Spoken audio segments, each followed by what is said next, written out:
Matagumpay na naaresto ng otoridad ang isang 31 anyos na lalaki matapos ang ikinasang hot pursuit operation sa probinsya ng Catanduanes.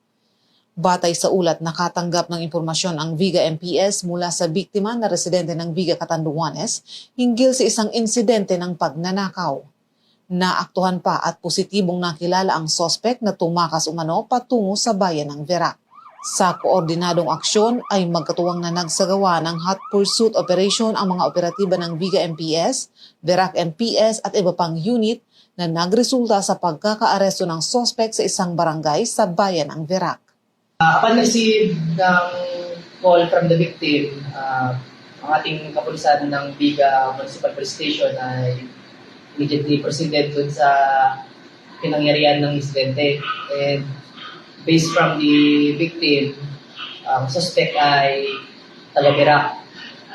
And upon learning na taga-Verac yung suspect, we immediately coordinated to Verac Municipal Police Station to conduct hot pursuit operation together with Viga MPS.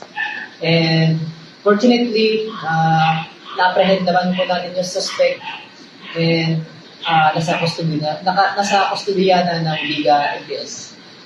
Nakumpiska mula sa suspect ng isang bag na naglalaman ng ATM cards, 2 pitaka at cash na nagkakahalaga ng 87,000 pesos. Samantala, sa pagsisiyasat ay natuklasan na may nakabinbin pang kaso ng paglabag sa RA 7610 o Anti-Child Abuse Law at hiwalay na kaso ng pagnanakaw ang suspect. Mula dito sa Catanduanes PPO, ako po si Police Master Sergeant Shally Meliendez nag-uulat para sa Police News Network. Bagong PNP para sa bagong Pilipinas, serbisyong mabilis, tapat at nararamdaman.